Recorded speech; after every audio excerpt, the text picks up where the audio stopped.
अस्सलाम वालेकुम डी2 students. Exercise 3A का ही हम दोबारा नेक्स्ट लेक्चर देख रहे हैं। पहले लेक्चर में क्वेश्चन नंबर 1 हमने किया था।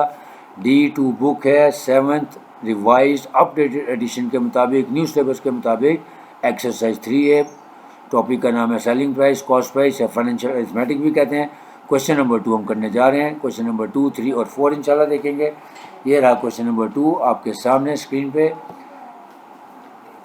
इसको थोड़ा जूम कर लेते हैं ताकि इसको स्टडी करने में आसानी हो जाए। क्वेश्चन नंबर 2 आपके सामने, the profit on a cup is 35%। एक कप है, उसके ऊपर आपके पास 35% प्रॉफिट है ऑफ द कॉस्ट प्राइस, यानी कॉस्ट प्राइस का 35% उसमें प्रॉफिट शामिल है। अगर उसका प्रॉफिट की अमाउंट दी हुई है 280 पाक रुपीज़, तो हमने इसकी कॉस्ट प्राइस और सेलिंग प्राइस दोनों फाइंड करनी है। तो देख लेते हैं। सबसे पहले लिखते हैं given data, let the cost price be x, क्योंकि वो हमने फाइंड करनी है। अब परसेंटेज ऑफ प्रॉफिट दी हुई है 35%। अब हम यहाँ से स्टेटमेंट से इक्वेशन बनाएंगे कि हमारे पास प्रॉफिट की अमाउंट दी हुई है 280। तो इस तरह के क्वेश्चन भी आपको भी बता देता हूँ कि जो क्वेश्चन एक्सरसाइज थी हमारी, सॉरी D1 बुक की एक्सरसाइज 3A, उसमें ये मैंने कॉन्सेप्ट दिया था कि अगर स्टेटमेंट दी हो तो उसको इक्वेशन कैसे बनाते हैं।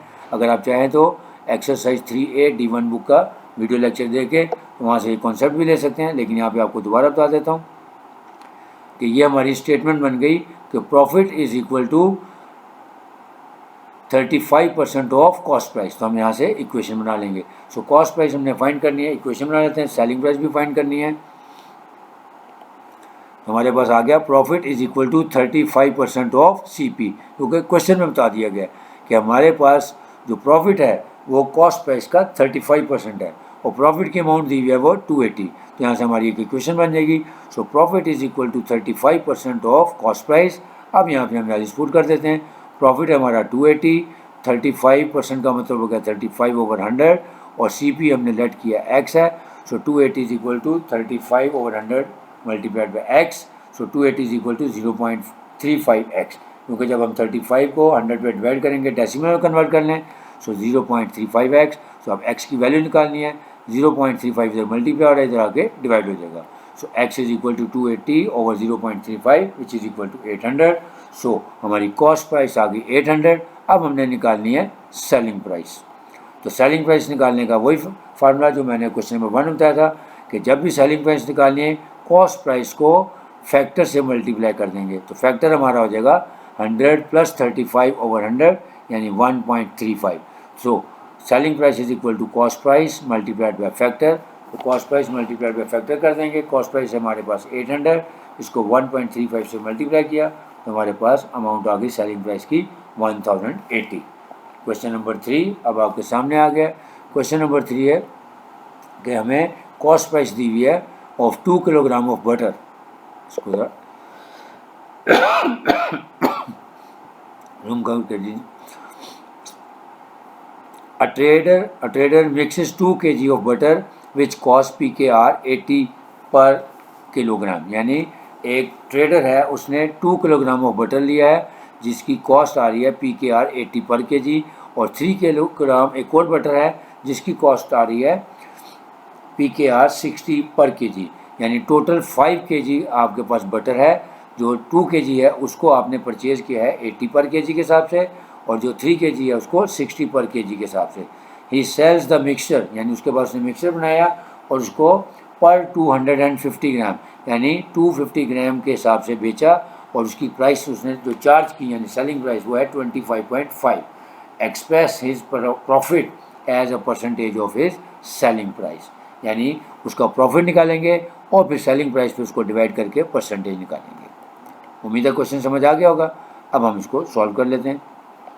सबसे पहले हम देखते हैं कि हमारे पास क्या है। Cost price of 2 kilogram of butter है, वो है 2 × 80, क्योंकि 2 kg बटर था और 80 रुपीज़ पर kg था। तो यहाँ से हमने इसकी कॉस्ट निकाली, वो आ गई 160।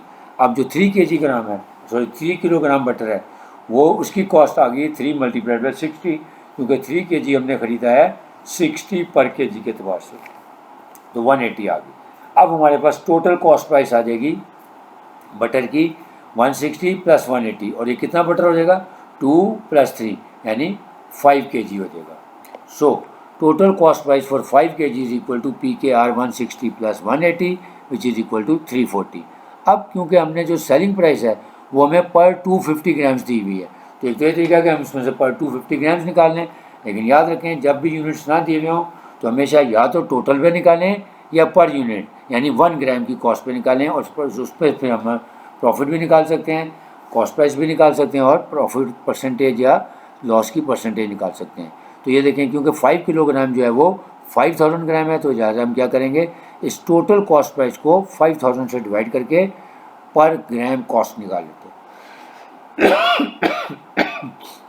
सॉरी, सो कॉस्ट प्राइस पर ग्राम क्या आ जाएगी कि टोटल कॉस्ट थी हमारी 340, उसको 5000 पे डिवाइड कर दें तो 0.068 पाक रुपीज़ आ जाएगी पर ग्राम, यानी 1 ग्राम बटर की कॉस्ट हमारी आ गई 0.068।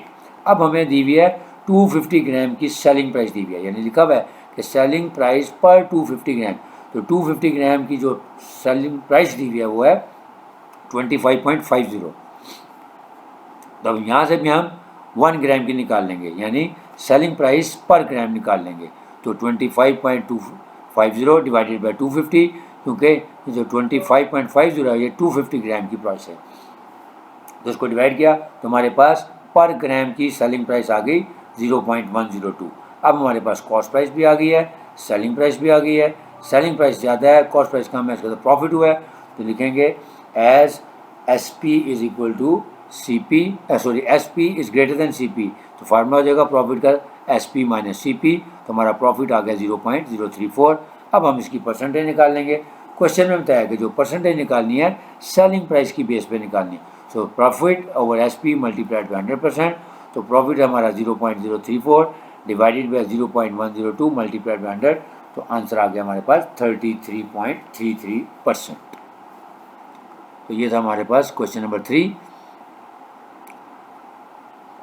तो आज हमने क्वेश्चन नंबर 2 और क्वेश्चन नंबर 3 को देखा, और मैंने आपको उसका आसान तरीका बताया कि अगेन सेलिंग प्राइस या कॉस्ट प्राइस जब भी हमने निकालनी हो तो हमें फैक्टर वाला मेथड यूज़ करना है। कॉस्ट प्राइस निकालनी है तो सेलिंग प्राइस को फैक्टर से डिवाइड करेंगे, और अगर सेलिंग प्राइस निकालनी है तो कॉस्ट प्राइस को फैक्टर से मल्टीप्लाई करेंगे। तो उम्मीद है आपको समझ आया होगा क्वेश्चन नंबर 2 और 3। अब आप लोगों से रिक्वेस्ट है कि अगर आपको वीडियो अच्छी लगी है तो इस वीडियो को ज़्यादा से ज़्यादा लोगों को शेयर करें। आपको बार बार बता रहा हूँ कि ये टॉपिक जो है बड़ा हार्ड टॉपिक समझा लेकिन आपको इंतहाई आसान तरीके से फैक्टर वाले मेथड से क्वेश्चन करवा रहा हूँ। तो आपसे रिक्वेस्ट है कि वीडियो अगर पसंद है तो इसको लाइक भी करें, शेयर भी करें, और अगर कोई सजेशन है तो आप कमेंट बॉक्स में सजेशन भी दे सकते हैं। और जो लोग फर्स्ट टाइम लेक्चर देख रहे हैं उनसे रिक्वेस्ट है कि चैनल को सब्सक्राइब कर लें ताकि आइंदा आने वाली वीडियोज़ आप तक खुद ब खुद पहुँचें। इंशाल्लाह अब क्वेश्चन नंबर 4 से ऑनवर्ड क्वेश्चन के लिए आपके साथ दोबारा मुलाकात जल्दी करूँगा। इजाज़त चाहूँगा। अल्लाह हाफ़िज़।